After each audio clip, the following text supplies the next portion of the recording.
Good morning, my YouTube family. I hope you're all well. It's been a while. I've been busy.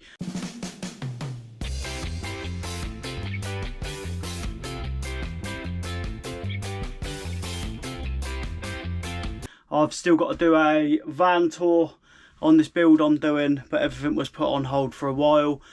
But today I'm fitting a diesel heater, an all-in-one diesel heater. Before I start installing this, I'm going to go through the dangers. I've done it in a video before and I'm going to do it again because for the sake of a minute or so, that's it. Right, with these all-in-one diesel heaters, there's a gap underneath.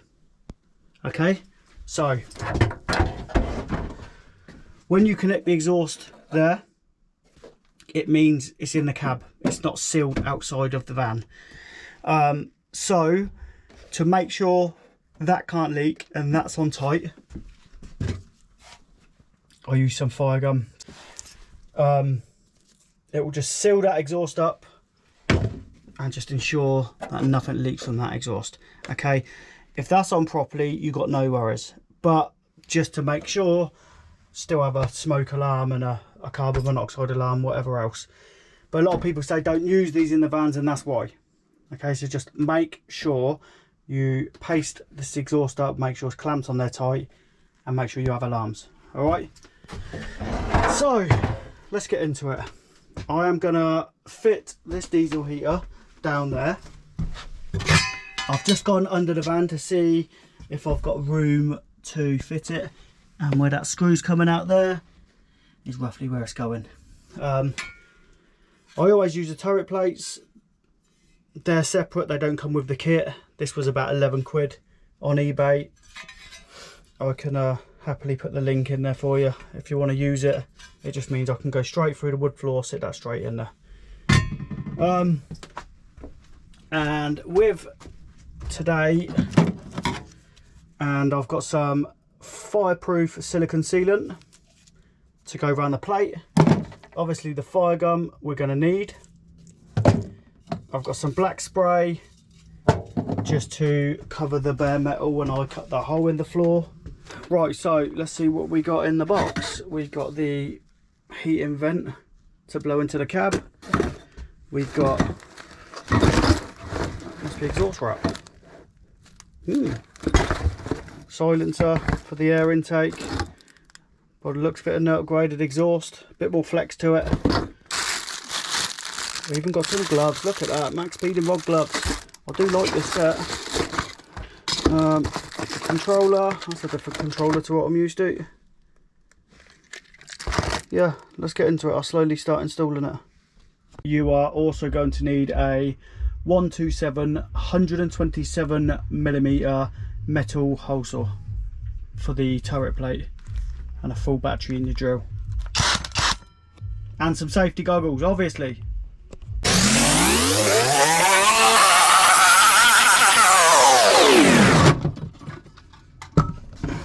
We have a hole.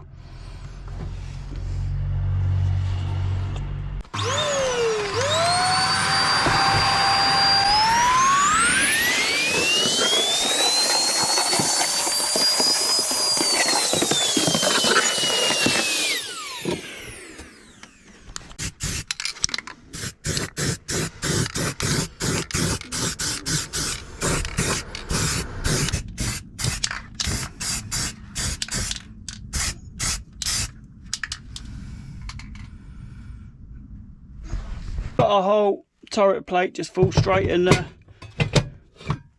All the metal's been sprayed onto the heater. So we got clips in the heater. This one for the exhaust paste. Don't be shy with this stuff.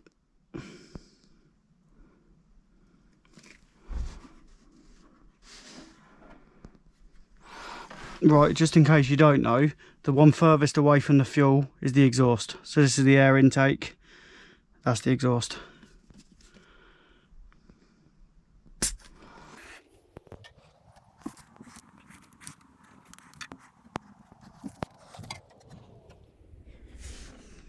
Right, let's get that on there.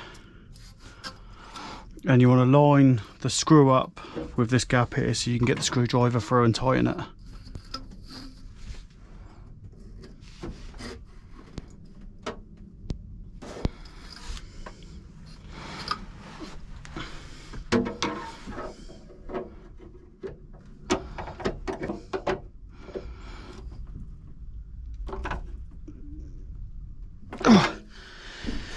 Well, I'll tell you what, them clips are a lot better than the old Chinese ones as well, or the ones they used to supply, because that would have broke.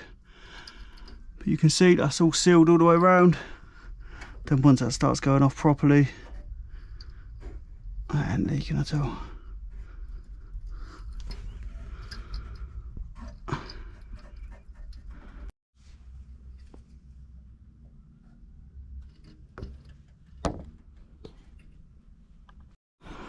So for the air combustion intake, another clip on, slide that over the top.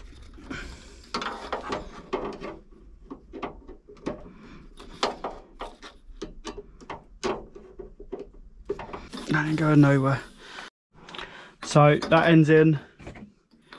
This end we leave till last because obviously we've got to feed it through the turret plate and everything. So we put that on the outside. Right, so turret plate time.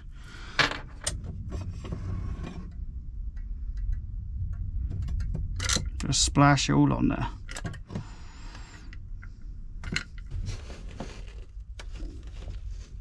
Lovely stuff.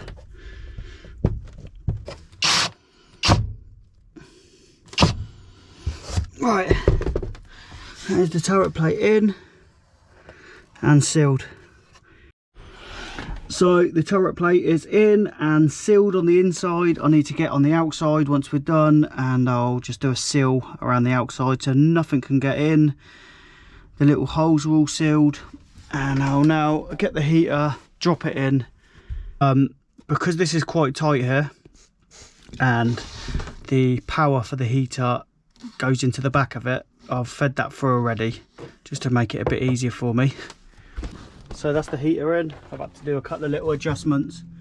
Hole at the back just for the power cable, and it can breathe a bit better. That's why I've done such a big hole. But yeah, I've run the power cord round. I've then got to connect that up.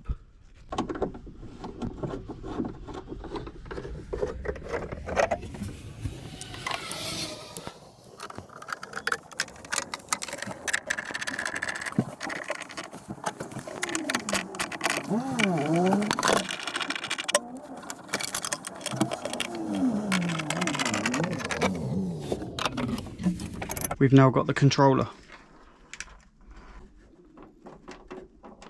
Controller's plugged in and we've got power. So we're connected, we've got power. Don't know if the camera can pick that up. So fuel, I am going to make something to come through here so I can fill it up from the driver's door at some point. I done it on my last van, it worked a treat. Because no one wants diesel splashing about in their van because it stinks. We have power, we have fuel. Now the Bluetooth side of it and the app and everything else, I might do a separate video or I might add it to this depending on how hard it is to do. I've never done it with these, I'm used to the older ones, so you're gonna have to bear with me. So we've got power on the control, so we want to prime the pump because it's first starter. So from what I remember, it's up and down, 1, 2. Manual injection oil mode. Oh, it talks. Okay. Oh, it's turned on. We've got the fan moving. Oh, there's the pump clicking.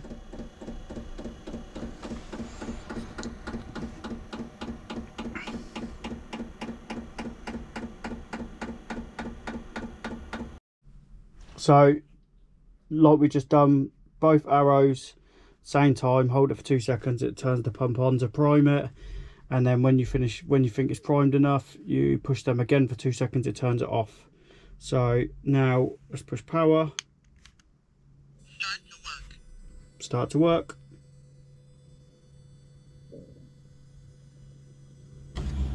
Let's see how much smoke's there. It did prime for a while, so every diesel heater I've fitted is smoked like mad at the start, so let's have a look.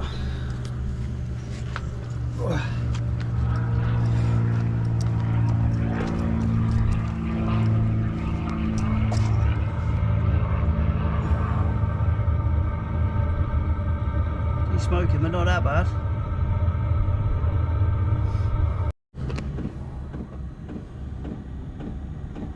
Pump's kicked in, it's now pumping hot air.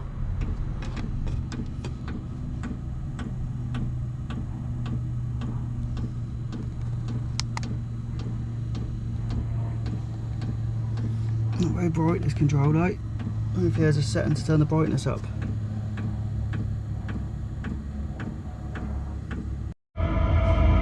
Now we got smoke. Look at that, it's pouring out. It's because I primed it for so long, I think I flooded it.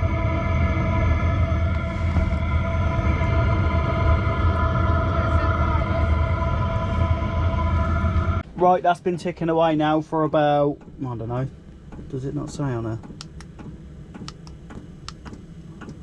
No, that's been on now for about 15 minutes, I think. That is boiling hot air coming out of there.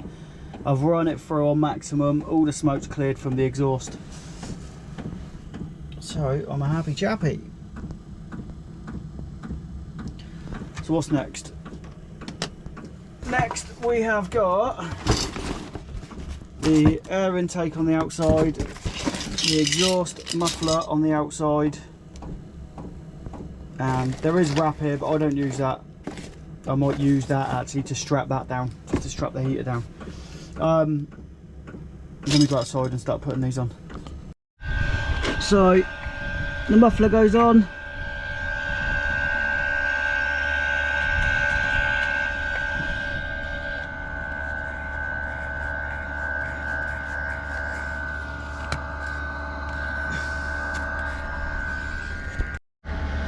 Right, so that's on nice and tight. Right, so let me explain. I couldn't film while I was doing it. I needed the two hands. So that's the air intake. Alright, I've sealed all around the turret plate, as you can see, nice and sealed. To hold that up there, just a metal drill bit, put it up there, screw through. I'll spray the screw so it don't rust. And then with the exhaust, so usually the exhaust comes with one muffler and one bit of pipe, but I have one spare, so I've extended mine to come out there. Let me get into a different angle. So that's my exhaust. It comes out along into the first muffler and then along down into the second muffler. Like I say, that bit of pipe there and the second muffler don't come with the kit. I'm only using that, one because it's quieter to use when you're on a campsite, and two, I thought I'd use it because I had it. Right, so I'm going to run the heater again, run it on full. It'll give it a chance for the paste to go off, because obviously the heat activates it and whatever else around the exhaust and that lot. Right, that is pumping out lovely jubbly. Yeah, it's coming out nice. So all that's left really, I'm basically done for the video. All that's left really is I've got to put the control up there, at the top up there somewhere. I need a carbon monoxide alarm, smoke alarm. That is a absolute must. And once I figure out how to run the Bluetooth through the app and whatever else, I'll make a part 2 and show you how to run it all through the app. Alright, so I think this is a farewell. Again, thanks Maxpeedingrods for the heater. It seems to be working lovely jubbly. It's pouring out with hot air, doing what it's supposed to do. The kits are getting better. They're definitely getting better than what they was. The clips are better. It comes with the exhaust seems more flexible. There's more movement in the exhaust. The control seems decent enough. They're definitely getting better, these heaters. Better quality. So yeah, I think that is it. That is me done. I can't think of anything else. If there is anything else you need to know or you want to go through, just fire it in the comment section, and we'll go from there. Yeah, so thanks for watching.